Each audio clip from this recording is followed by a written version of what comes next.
Je commençais un petit prélude avant la présentation. Je me suis posé la question pendant longtemps, qu'est-ce que je pourrais montrer en termes d'introduction à l'apprentissage profond et au traitement du langage naturel automatique à une gang en sciences sociales sans trop vous montrer des maths puis de la programmation. Donc, ce que j'ai décidé de faire, c'est de vous parler d'un un sujet qui est vraiment à la mode en ce moment. Ça va être le Large Language Models. Donc, on va parler de ChatGPT et compagnie. On va utiliser ça un peu comme univers pour parler d'apprentissage automatique en général. Qu'est-ce que c'est? C'est quoi le rapport de l'apprentissage automatique avec ChatGPT? Comment ChatGPT fonctionne? Et non seulement ChatGPT, mais toute cette classe d'intelligence artificielle-là qu'on appelle le modèle de langage, le Large Language Models. Donc, j'espère que ça va être utile. Il n'y aura pas vraiment de codage, rien de hands-on. Si vous voulez me poser des questions de trucs pratico-pratiques que vous pouvez utiliser dans votre domaine de recherche, ça va me faire plaisir de répondre à vos questions. Mais pour aujourd'hui, on va parler de LLM, Large Language Models. Pour parler d'apprentissage automatique, d'apprentissage profond et de modèles de langage, on va devoir parler de quelque chose avant ça. Et on va parler de quelque chose qui s'appelle la régression linéaire. C'est quelque chose que vous avez probablement vu dans vos cours de stats à l'université. Peut-être que juste le nom régression linéaire, ça fait du PTSD dans la tête de certains parmi vous. Mais on ne va pas passer trop de temps à parler des maths derrière ça, des concepts. On va juste euh, parler un petit peu de qu'est-ce que c'est pour pouvoir plus tard parler d'apprentissage automatique. Ce n'est qu'une généralisation de concepts derrière la régression linéaire. Donc, qu'est-ce que c'est qu'une régression linéaire? Admettons qu'on a observé les données comme on le voit ici dans mon écran, c'est-à-dire on est un chercheur, chercheuse, on a décidé d'étudier c'est quoi la relation entre la quantité d'années d'études d'un individu et son revenu attendu à la fin de X nombre d'années d'études. On est intéressé à répondre à la question, est-ce que si on passe plus de temps à étudier, on peut s'attendre à avoir un revenu plus élevé, oui ou non? Donc, l'observation, après qu'on ait récolté des données, c'est que oui, tout à fait. Ça a l'air que le plus qu'on a éduqué, le plus qu'on peut s'attendre à un revenu plus élevé, tel qu'on voit ici dans notre graphique. Donc, on peut se poser la question en voyant ça, est-ce que ça s'applique de forme générale dans la population ou bien c'est juste un hasard de données que j'ai récoltées? Donc, on va faire des statistiques pour répondre à la question, est-ce que ceci s'applique à la population en général? Et une chose qu'on peut faire, c'est d'ajuster un modèle statistique à nos données. Donc, on va se poser la question, c'est quoi le modèle mathématique qui va décrire ce que je vois ici dans mes données de façon statistiquement valide ou de façon statistiquement valide. Donc, la question qu'on va venir répondre, c'est combien exactement on s'attend à ce que le revenu monte pour chaque année d'études supplémentaires? Donc, on va ajuster un modèle mathématique qui va nous répondre exactement une quantité bêta 1 ici. J'ai utilisé le jargon mathématique, ça aurait pu être n'importe quoi ici. Mais on va répondre à la question, le revenu, on s'attend à ce qu'il augmente de une fois, deux fois, trois fois. Ça va être un chiffre ici pour chaque année d'études additionnelles qu'on observe chez nos sujets d'études. Et ce modèle mathématique, il va être représenté par une fonction mathématique, par une équation. C'est-à-dire, le revenu, Y, il va être égal à un chiffre, bêta 0, un chiffre, on ne sait pas c'est quoi ici dans notre modèle imaginaire, plus un autre chiffre fois les années d'études. Donc, si on traduit ça des mathématiques aux non mathématiques, on est en train de dire que notre modèle nous informe que le revenu, il y a une base Et cette base-là va augmenter de bêta 1 fois la quantité d'années d'études. Donc, ça répond exactement à la question ici. Pour chaque année d'études additionnelle, notre revenu de base, bêta 0, va augmenter de année d'études fois bêta 1. Donc, voilà une régression linéaire. C'est une espèce de modèle mathématique, une équation qu'on va ajuster à nos données. Et c'est pas mal exactement ça qu'on fait pour trouver c'est quoi bêta 0 et bêta 1, les données que j'ai observées. C'est exactement ce qu'on fait. On prend nos données crues, donc X, dans l'axe X, on va avoir la quantité d'années d'études. Dans l'axe Y, on va avoir le revenu. On va faire un peu de calcul d'algèbre linéaire pour trouver c'est quoi les valeurs numériques de bêta 0 et bêta 1. Et les voilà mon modèle. C'est ça que je vais après ça annoncer comme résultat. Et j'ai trouvé que pour chaque année d'études additionnelles, on peut s'attendre à voir le revenu augmenter d'une certaine quantité. Et voilà. Mais qu'est-ce qui arrive si, pendant ma récolte de données, je n'observe pas des données comme on avait avant? Ça monte de façon droite, mais on observe la chose suivante. On observe que ça atteint un pic à un moment donné et ça chute après, ça commence à descendre. On pourrait imaginer quelque chose du genre, si on continue toujours à étudier, étudier, étudier, on ne rentre jamais dans le marché du travail. Donc, notre revenu, à partir d'un certain moment, on peut s'attendre à ce qu'il n'augmente plus, mais en fait qu'il diminue. Mettons qu'on a observé ça. Est-ce que cette équation bêta 0 plus bêta 1 fois x va être une bonne description des données que j'ai observées? Non. Pourquoi? Pourquoi cette équation n'est pas une bonne description? Tout ce qu'elle peut dessiner dans notre graphique, c'est des lignes droites. Cette équation ici, ça décrit seulement des choses qui, quand x monte, y va monter aussi. Ça peut monter plus vite, ça peut monter moins vite, mais si x augmente, y augmente aussi. C'est tout ce que cette équation ici sait dessiner, c'est des lignes droites. On n'a plus une ligne droite, bang bang, dans nos données. On a quelque chose qui monte, ça atteint un pic, puis ensuite, ça décline, ça descend. Donc, on va avoir besoin d'une autre sorte d'équation pour décrire ce qu'on observe ici. On va avoir besoin d'une autre équation qui est capable de dessiner des courbes et non pas juste des lignes droites. C'est exactement ce qu'il nous faut. On va chercher une autre forme de fonction mathématique, f de x, qui ne décrit pas juste des lignes droites, mais qui décrit des courbes. Par exemple, comme la courbe qu'on voit ici en bleu, c'est un candidat à modèle qui pourrait expliquer ce qu'on observe dans nos données. Pour trouver c'est quoi les paramètres de ces f de x ici qui expliquent nos données, c'est-à-dire qui va dessiner cette belle courbe bleue ici qui passe au milieu pas mal de notre nuage de points, on va utiliser la même approche qu'on avait utilisée tantôt pour la ligne droite. On va prendre nos données, on va utiliser un peu de calcul d'algèbre linéaire et de l'autre côté, il va sortir c'est quoi l'équation mathématique exacte qui s'ajuste le mieux aux données que j'ai observées. Donc, on a ajouté un degré de flexibilité ici en disant je vais prendre un f de x quelconque. Ça n'a pas besoin d'être juste a plus b fois x. Ça peut être n'importe quelle sorte d'équation. On va les trouver en utilisant du calcul et de l'algèbre linéaire. Et ce qui peut sortir de l'autre bord, ça peut être une courbe comme ça. Et c'est pas mal ce qu'on appelle l'apprentissage automatique. C'est exactement ça. C'est l'idée de la régression linéaire, mais appliquée à n'importe quelle sorte de fonction f de x.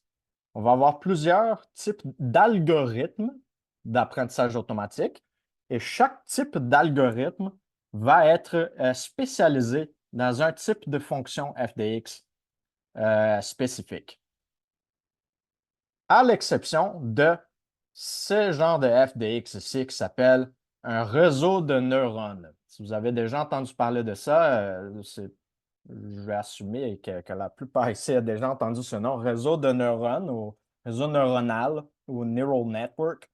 Dans l'ère de l'IA, on entend parler beaucoup de ça. Donc, qu'est-ce que c'est un réseau de neurones? Un réseau de neurones, c'est rien qu'un type spécial de fonction mathématique FDX, d'équation. Et c'est un type spécial qui est tellement compliqué à écrire en maths qu'on ne l'écrit pas vraiment, on le dessine de la façon que vous le voyez ici. Donc, d'un côté, on a notre Y, les années d'études. Excusez-moi, on a notre X, les années d'études. Et de l'autre côté, on a notre Y, le revenu. Donc, si je veux utiliser ce type de fonction FDX pour modéliser mes données, ce qu'il me faut, c'est je vais prendre mon X, je vais le passer comme X dans plusieurs fonctions mathématiques différentes en même temps. Je vais prendre les résultats de chacune de ces fonctions mathématiques et je vais le passer dans encore un autre ensemble de fonctions mathématiques. Je vais prendre la sortie de chacun de ces deuxième étape de fonction mathématique ici. Je vais le passer encore à une autre fonction mathématique. Je vais prendre ce résultat, je vais le passer encore à une autre fonction mathématique. Et ces résultats finaux, c'est ce qui va représenter mon revenu. Donc, à la place de faire juste x fois bêta 1 plus bêta 0 est égal au revenu, maintenant, c'est x passé dans tout ça ici, je ramasse tout, je le passe dans toutes ces fonctions mathématiques ici dans la deuxième étape, je prends le résultat, je passe dans la troisième étape de fonction mathématique, je prends le résultat, je passe dans une quatrième fonction mathématique, et ça va être mon revenu. Donc, si j'essaie d'écrire ça en mathématiques, ça va être extrêmement compliqué et en pratique, on n'écrit pas ce genre de fonctions spéciales ici. En maths, on le dessine. Qu'est-ce que c'est le act ici, où je vais passer mon x au tout début? C'est une sorte de aussi fonction mathématique qui va prendre n'importe quel chiffre et va l'aplatir pour qu'il soit entre 0 et 1. Donc, à chacun de ces actes ici, de l'autre côté, il va sortir 0, un chiffre entre 0 et 1. Et c'est ça que je vais prendre. Je vais passer à la prochaine fonction qui va elle aussi sortir quelque chose entre 0 et 1, et ainsi de suite, jusqu'à ce que j'obtienne le revenu de l'autre côté. Donc, inquiétez-vous pas trop du fonctionnement, de pourquoi il faut utiliser quelque chose qui aplatit un chiffre pour qu'il soit entre 0 et 1. Ce n'est pas important. Ce qu'il faut savoir, c'est qu'un réseau de neurones, ce n'est rien d'autre qu'une fonction mathématique, une équation qui a cette forme bizarre ici. Un peu de jargon, juste pour que vous sachiez en avançant de quoi on parle quand on parle d'un neurone. Un neurone dans un réseau neuronal, ça va être chaque occurrence de ce acte bêta quelque chose ici. Ça s'appelle un neurone. Donc, dans notre réseau imaginaire ici, on a 1, 2, 3, 4, 5, 6, 7, 8, 9, 10 neurones. On a 10 neurones dans notre réseau de neurones, dans notre cas ici. Donc, chaque occurrence de acte quelque chose, c'est un neurone. Chaque colonne de neurones, on va appeler ça une couche. Donc, on a la première couche ici, qui est constituée de 1, 2, 3, 4, 5 neurones. La deuxième couche contient 3 neurones. La troisième couche contient 2 neurones. OK? C'est un peu de jargon pour savoir de quoi on parle. Et la quantité de neurones et de couches qu'on a dans un réseau de neurones, c'est ce qu'on appelle l'architecture du réseau de neurones. Donc, si vous entendez ça parler de c'est quoi l'architecture d'une IA, il parle de combien de couches et combien de neurones dans chaque couche il y a dans un réseau de neurones. On peut avoir autant de couches avec autant de neurones qu'on veut. On peut avoir vraiment des réseaux de neurones absolument énormes avec des centaines de couches, avec des milliers de neurones dans chaque couche. On peut avoir l'architecture qu'on veut. Il n'y a pas de limite. Donc, pourquoi? Pourquoi cette classe de fonctions mathématiques bizarres autant utiliser un IA? Et c'est quoi l'intérêt d'utiliser cette chose-là pour expliquer des données en général. L'idée, c'est qu'un réseau de neurones, il peut imiter n'importe quelle autre fonction f de x. Un réseau de neurones, il peut imiter une ligne droite, donc a plus b fois x. Il peut imiter une parabole, donc a fois x carré plus bx plus c. Il peut imiter n'importe quoi que vous pouvez écrire en mathématiques, n'importe quelle équation, n'importe quelle fonction. Un réseau de neurones est capable de l'imiter. Qu'est-ce qu'on veut dire par imiter une fonction? C'est-à-dire, si je prends un chiffre, que je le rentre dans cette fonction, on va obtenir un certain chiffre y. Le réseau de neurones va être capable de vous donner le même y donné un x que n'importe quelle autre fonction que vous pouvez imaginer, que vous pouvez écrire en mathématiques. C'est ce qui s'appelle le théorème d'approximation universelle. C'est vraiment un résultat très intéressant et très compliqué à comprendre, mais vous pouvez croire quand ce théorème-là va dire qu'un réseau de neurones peut imiter n'importe quelle autre fonction f de x. Donc, ça facilite la tâche. Je vous disais tantôt qu'il y a plusieurs algorithmes en apprentissage automatique où chacun est spécialisé en ajuster un type de fonction f de x à vos données. Maintenant, on peut nous fier à un seul type d'algorithme. C'est l'algorithme qu'on utilise pour ajuster des réseaux de neurones à n'importe quelle sorte de données. Donc, ça vient faciliter la tâche d'une certaine façon. Donc, qu'est-ce qui arrive si dans un réseau de neurones, on n'essaye pas de passer un chiffre du côté X, comme on avait tantôt des années d'études, si on a une variable catégorique plutôt, si on a quelque chose qui représente des catégories. Donc, mettons que j'ai des images d'animal et je veux que mon réseau de neurones me dise est-ce que dans l'image, il y a un chat ou un chien?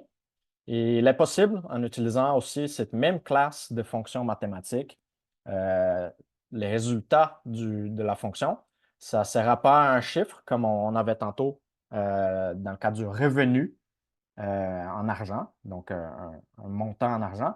Si la variable représente des catégories, donc le résultat il va être la probabilité que ton X appartienne à une catégorie ou une autre. Donc, dans notre cas ici, on a une image d'un chat et le réseau de neurones va me dire c'est quoi la probabilité que dans l'image, il y a un chat, la probabilité qu'il y a un chien. Dans notre cas ici, on s'attend à voir que la probabilité que ce soit un chat soit plus élevée que la probabilité que ce soit un chien, puisque ben, l'image, c'est un chat. Donc, on passe maintenant au fameux apprentissage profond. Qu'est-ce que c'est? L'apprentissage profond, c'est un nom qu'on donne à l'apprentissage automatique, donc l'acte d'ajuster une fonction f de x à nos données. Mais quand la fonction, quand il s'agit d'un réseau de neurones, et que ce réseau de neurones a beaucoup de couches avec beaucoup de neurones. Beaucoup n'a pas de définition stricte ici. Est-ce que beaucoup, c'est 3 couches, 4 couches, 5 couches? Personne ne peut répondre à ça. Je dis juste qu'on fait de l'apprentissage profond quand on a juste un réseau de neurones avec beaucoup de couches et beaucoup de neurones à des données. Et ça, c'est possible aujourd'hui grâce à des scientifiques qui ont décidé de jouer avec des cartes graphiques. Donc, je ne sais pas si on a des gamers dans la salle aujourd'hui, mais c'est les mêmes cartes graphiques qu'on utilise pour jouer à des jeux vidéo dans notre ordinateur. Il se trouve que ces cartes graphiques sont aussi très bonnes à effectuer cette sorte de calculs ici qu'on fait avec des réseaux de neurones. Et donc, on peut les utiliser non pas pour générer des images de jeux vidéo, mais aussi pour entraîner un réseau de neurones, une intelligence artificielle.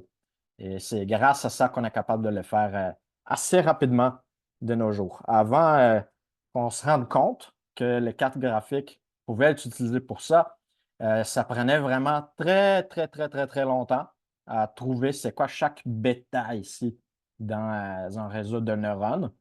Et ce n'était pas praticable. Ce n'était pas un type de fonction f de x pratique à utiliser dans la vie de tous les jours, dans les statistiques ou dans l'intelligence artificielle. Et c'est pour ça qu'on n'entendait pas tant parler de cette sorte de fonction jusqu'à relativement récemment. Quand on s'est rendu compte que les cartes graphiques étaient utiles, c'est là qu'on a commencé à utiliser ces genres de fonctions-là partout. Et on a fait toutes sortes de découvertes, incluant euh, la chose qui suit. Donc, des scientifiques qui travaillaient à un moment donné avec des cartes graphiques pour ajuster des réseaux de neurones à des données se sont posé la question, qu'est-ce qui arrive si mon X, c'est des phrases, donc du texte dans une langue quelconque, mettons l'anglais, et mon Y, c'est la même phrase, mais dans une autre langue, mettons le français. Là, on aurait une équation, une fonction mathématique capable de faire de la traduction. On aurait quelque chose capable de mapper du texte en anglais au texte en français en utilisant les mêmes principes qu'on avait utilisés pour la régression linéaire au tout début. On va transformer ça ici en chiffres. On va utiliser un peu de calcul et d'algèbre linéaire. Et de l'autre côté, on va obtenir du texte en français. Donc, ils se sont posé la question, est-ce que c'est possible à l'aide des réseaux de neurones, par exemple? Donc, ce qu'ils ont essayé, c'est la chose suivante. Ils ont pris un vocabulaire en anglais, donc mettons 50 000 mots en anglais, et les mêmes 50 000 mots, on les a pris en français. Donc, un traducteur qui connaissait les réponses, qui sait c'est quoi la traduction de I like dog, je aime chien, et on les met dans une colonne, le vocabulaire en anglais, les 50 000 mots en anglais, et dans une autre colonne, les mots correspondants en français. Pour écrire des phrases, on va assigner le chiffre 1 au mot du vocabulaire qui se trouve dans la phrase que j'ai envie d'écrire. Donc, dans mon cas ici, j'aurai la phrase I like playing hockey et 0 dans tous les autres mots du vocabulaire anglais qui ne font pas partie de ma phrase. Et de l'autre côté, j'aimerais ça obtenir la probabilité de est-ce que le mot je est dans ma phrase en anglais? Est-ce que le mot aime est dans ma phrase en anglais? Est-ce que le mot chien est dans ma phrase en anglais? Et ici, dans notre cas, je m'attendrais à voir que la probabilité de je est haute, la probabilité de aime est haute, la probabilité de chien est basse, puisque n'est pas dans la phrase que j'avais envie d'écrire, de traduire. Et ils ont pris un réseau de neurones pour essayer d'aller de l'anglais au français de cette manière. Donc, l'architecture du réseau qu'ils ont décidé d'utiliser pour ça, s'agissait de plein de couches avec plein de neurones, vraiment plein. On parle ici de centaines de couches avec des milliers de neurones dans chaque couche. Au milieu, un vecteur de 256 éléments. On va revenir à ça. Donc, inquiétez-vous pas si ça ne veut rien dire pour vous, un vecteur de 256 éléments. On a pris ce vecteur et on l'a passé dans plein d'autres couches. Et de l'autre côté du réseau de neurones sort le vocabulaire en français, les probabilités de chaque mot dans la langue française. Et ce qui est intéressant, c'est que le modèle pour réaliser de la traduction en tant que tel était vraiment pas bon. Donc, en utilisant ces modèles pour aller de I like playing hockey à j'aime jouer au hockey, ça ne marchait pas du tout. Ce n'était pas un bon modèle. Mais il y a une découverte incroyable qui a été faite dans cette couche du milieu ici, le vecteur de 256 éléments. Si on regarde ce vecteur ici, quand je rentre le mot I, le mot like, le mot playing, le mot hockey, et on regarde qu'est-ce que donne ici, c'est quoi ce vecteur de 256 éléments, on découvre une chose très, très intéressante. Et pour vous expliquer la chose intéressante, on va revenir au graphique qu'on avait au tout début, d'année d'études versus revenus. Et je vais vous dire qu'ici, dans le graphique, on a une représentation de nos données en 2 dimensions. Est-ce que ça va pour tout le monde? Est-ce que c'est fair si je dis ça, que cette représentation graphique ici, X et Y, à 2 dimensions?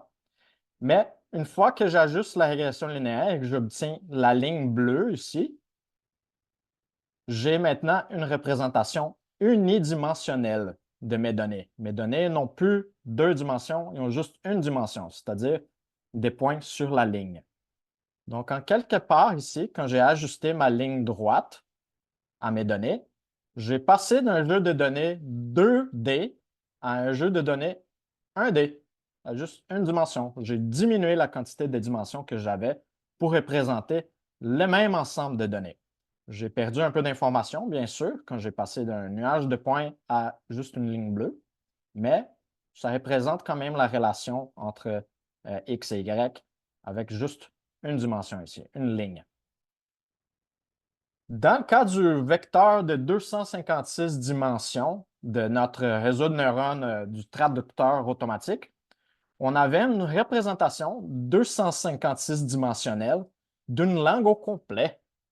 Quand on a passé notre vocabulaire anglais dans le réseau de neurones et qu'on s'attardait juste à ce qui se passait dans cette couche du milieu de 256 dimensions, on s'est rendu compte qu'on avait la chose suivante.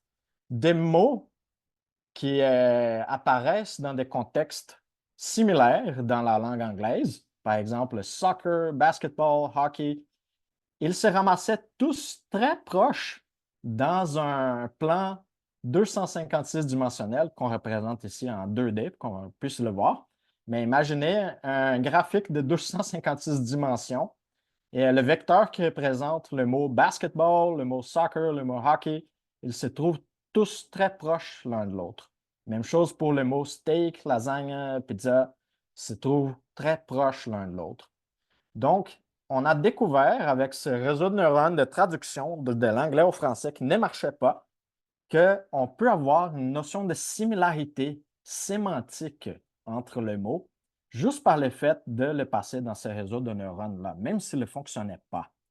Et ça a donné toutes sortes d'idées à la communauté de recherche en apprentissage automatique, notamment faire du self-encoding. Donc, à la place d'essayer de faire la traduction de l'anglais au français, on a entraîné un réseau de neurones, pareil, même architecture qu'avant, mais à la place d'aller de l'anglais au français, on allait de l'anglais à l'anglais. Donc, si je rentre la phrase I like playing hockey, de l'autre côté, je veux voir la même phrase sortir. I like playing hockey. Je veux reconstruire la phrase originale.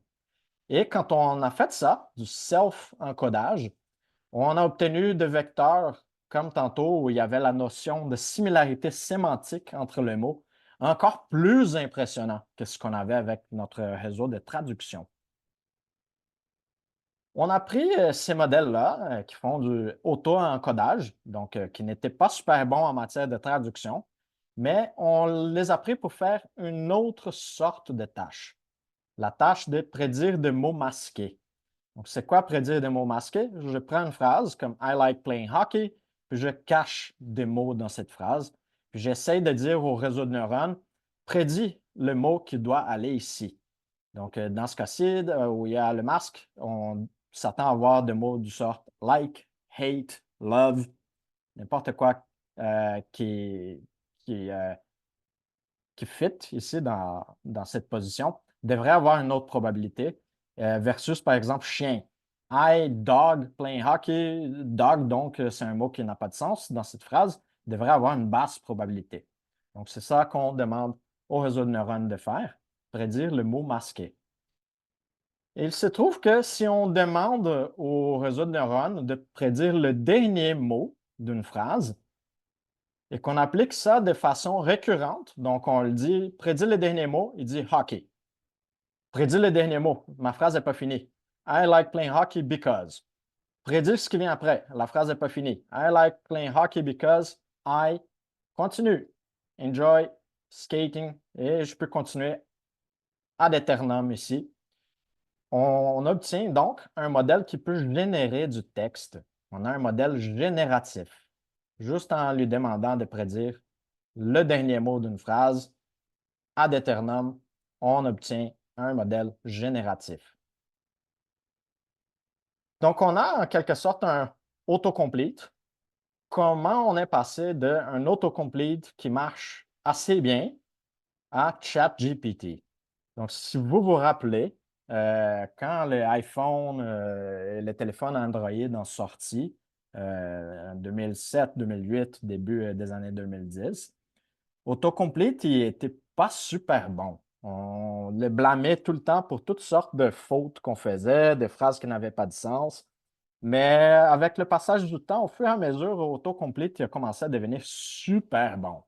Et la technologie derrière Autocomplete, il se trouve que ce qui l'a rendu vraiment super bon, c'est ce que vous voyez ici, c'est le modèle génératif. Comment on a passé de ça à ChatGPT, qui est lui-même aussi rien d'autre qu'un modèle génératif, pareil comme ce qu'on vient de voir ici. Il fait juste prédire le prochain mot, mais ça ne file pas la même chose du tout que autocomplete. Donc, qu'est-ce qui s'est passé? Ce qui s'est passé, c'est qu'on a inventé une sorte différente de réseau de neurones qui fait un peu la même chose que notre réseau qu'on avait tantôt, qui passait de l'anglais au français, mais avec une architecture un peu plus complexe. C'est ce que vous voyez ici. Cette architecture spéciale, puis je ne vais pas essayer de vous expliquer qu'est-ce qui se passe ici, s'appelle Transformers. Vous avez peut-être déjà entendu parler de ça aussi. Transformers, c'est le nom d'une architecture spéciale d'un réseau de neurones qui fait de la traduction, qui passe de français à anglais au français ou de l'anglais à l'anglais. Tu fais du self-encodage, comme on avait vu tantôt. Ce qui a changé la game dans les Transformers, c'est une opération qui s'appelle l'auto-attention, le self-attention. Et dans le diagramme, elle est juste ici, attention. C'est le bloc jaune ici. Cette opération a vraiment changé la game de ce qui est possible de faire avec un modèle génératif. Et je ne vais pas vous montrer les mathématiques derrière cette opération. Il faut juste savoir que c'est une opération mathématique, c'est une équation. Je peux essayer de vous expliquer l'intuition derrière qu'est-ce que cette opération fait. Donc, prenons cette phrase ici, en anglais, et on va souligner quelques mots dans cette phrase pour dire, par exemple, That guy is a crook. He took my car. Quand j'utilise le mot he, implique ici, il y a un sous-entendu que he, c'est le guy. Donc, je fais référence avec un mot ici à un mot qui est apparu auparavant déjà dans ma phrase. Took. Took, c'est une action qui a été faite par le guy. Donc, he took, cette construction ici a aussi une implication que c'est le sujet, c'est un autre mot qui est déjà apparu dans la phrase auparavant. Took, quelqu'un qui prend quelque chose doit prendre quelque chose, doit avoir donc un objet. Donc, car, je le sais que c'est lié au mot took, c'est ce qui a été pris. Just because he, voilà, he encore. C'est qui he? C'est une phrase, un mot qui est déjà apparu auparavant dans ma phrase. Donc, il y a une relation entre ces deux ici. Et ride, c'est qu'un ride, c'est quelque chose qui a rapport avec un auto. Je n'ai pas besoin de savoir c'est quoi, mais je sais que ces deux mots ici sont liés. Il y a un rapport. Et c'est ça que l'opération self-attention fait. Cette opération mathématique permet au réseau de neurones de trouver ces relations dans une phrase. Donc, avec du self-attention, le réseau de neurones, maintenant, il le sait que he a une relation avec guy dans la phrase, que he, ici encore, apparaît, c'est le même guy. Ride, c'est une relation avec car. Je ne sais pas c'est quoi la relation, mais ces deux mots ici, il y a une relation entre eux. Tout ça, c'est grâce à cette opération self-attention. Et ce que ça a fait, c'est que si on prend cette sorte de modèle, le Transformers, et qu'on essaye de faire la même chose qu'on a fait avant avec un modèle encodeur-décodeur normal, on peut générer du texte beaucoup plus sophistiqué. Donc, avant, on avait I like playing hockey because I like skating. Maintenant, on peut faire des constructions du genre I like playing, prédit le prochain mot, hockey. Prédit le prochain mot, it. Prédit le prochain mot, is. Prédit le prochain mot, a. Prédit le prochain mot, wonderful. Prédit le prochain, sport. Et on peut continuer ad aeternam comme avant, mais ce qu'on produit, c'est du texte beaucoup plus sophistiqué. Il y a un sens de compréhension de la grammaire, de construction sémantique qu'on n'avait pas avant avec le modèle de genre autocomplete. mais qu'on a avec les Transformers. Et c'est ça qu'on a pris dans les années 2018 pour commencer à générer du texte. Donc, il y avait une classe de modèles au complexe qui s'appelait BERT, qui était pas mal populaire dans ces années-là.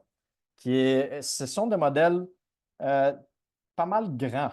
Donc, ce qu'on voit ici, 110 millions, c'est la quantité de paramètres de ces modèles. C'est la quantité de bêta qu'on a à trouver en utilisant du calcul de l'algèbre linéaire à partir d'un ensemble de données. Donc, c'est beaucoup. Si on essaye de traduire ça en taille d'un fichier, BERT, par exemple, vous donnerait un fichier de 2 à 4 gigaoctets. Donc, ça occupe beaucoup de place. C'est un genre de technologie qui n'était plus aussi légère que ce qu'on avait avec les encodeurs-décodeurs qui rentrent dans vos téléphones. L'autocomplete dans vos téléphones, c'est un encodeur-décodeur qui est beaucoup plus léger que des modèles du genre BERT. Mais c'est avec cette classe de modèles qu'on a commencé à parler de Large Language Models, de LLM, que ce sont juste des gros transformers. C'est de l'architecture qu'on vient de voir avec le self-attention, mais avec beaucoup, beaucoup, beaucoup de paramètres, donc beaucoup de bêta, beaucoup de chiffres qu'il faut trouver à partir d'un ensemble de données. Et vous allez voir qu'au fur et à mesure que le temps passe ici, d'abord, on avait une taille de modèle qui était pas mal stable, ils étaient déjà pas mal gros, mais à partir de 2019, avec OpenAI, on commence à avoir des transformers avec des milliards de paramètres. GPT-2, après ça, GPT-3, et ainsi de suite, jusqu'à GPT-4, qui avait supposément 1 trilliard de paramètres. OpenAI ne confirme pas, mais il ne nie ça, nie pas ça non plus. Donc, on est rendu vraiment à des modèles énormes. On parle ici de plusieurs gigaoctets en termes d'espace dont on a besoin pour stocker ces modèles-là. Et on peut se poser la question, est-ce que si on a des modèles plus complexes, c'est-à-dire des modèles avec de plus de paramètres, on est capable de générer des patrons de langage chaque fois plus complexes, right? Et on commence à questionner ça. L'année 2023, il y a eu beaucoup d'expérimentations, de tests qui ont été faits pour voir, c'est-tu vraiment nécessaire d'avoir plus que 100 milliards de paramètres, voire 1 trilliard, pour avoir des modèles capables de générer du texte vraiment bien.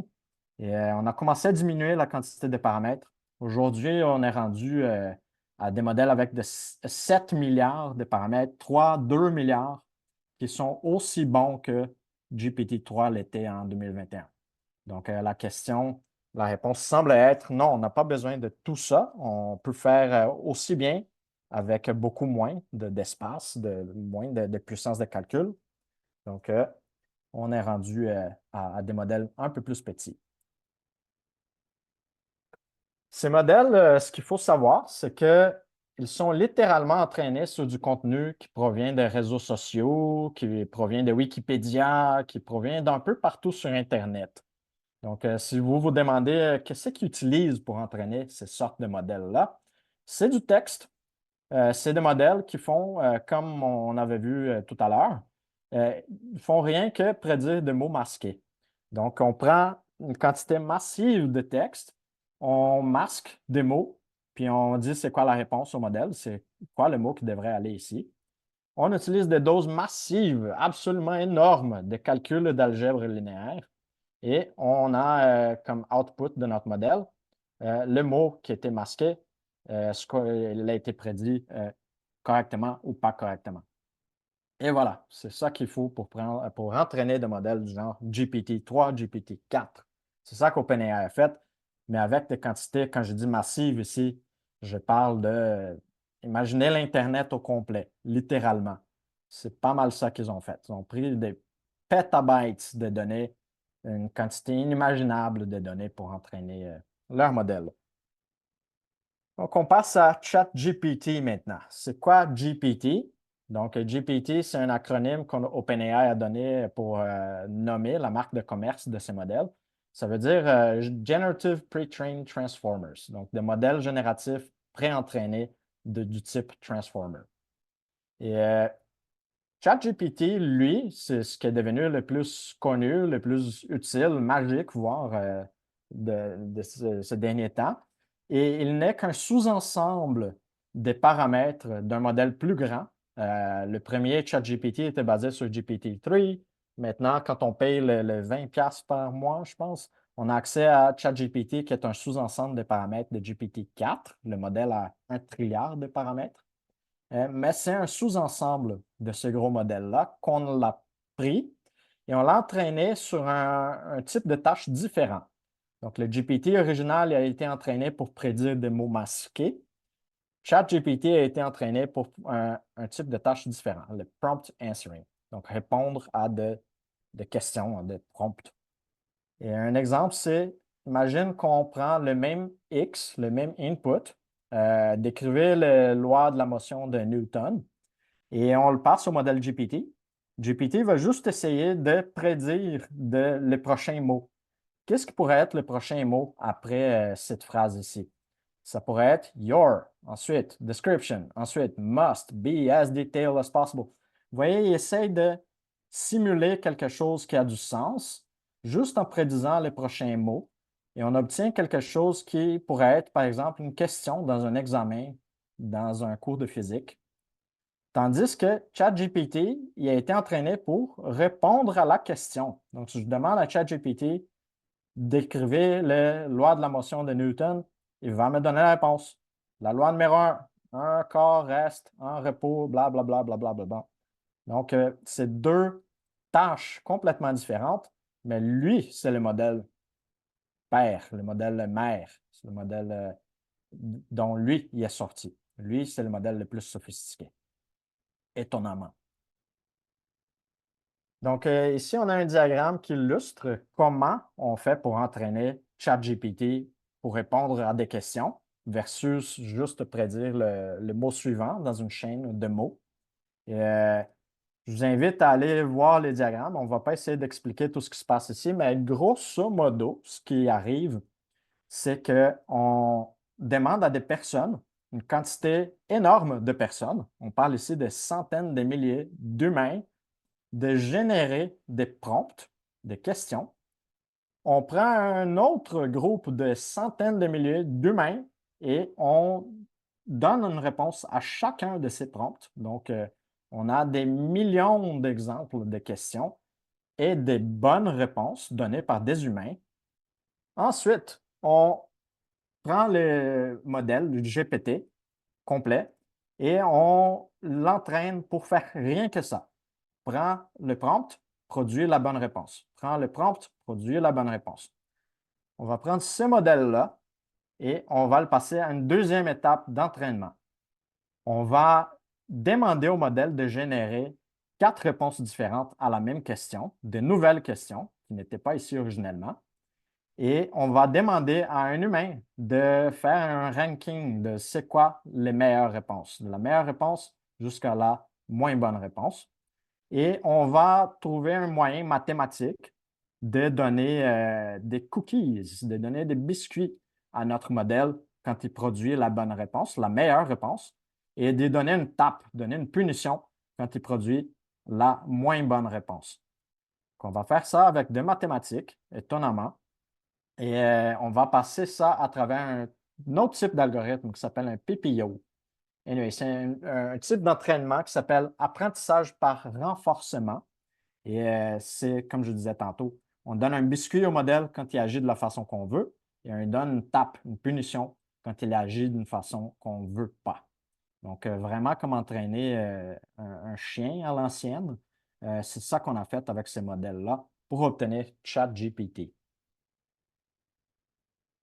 Et important à se rappeler, tous ces modèles-là, incluant ChatGPT, c'est ce qu'on appelle des perroquets stochastiques.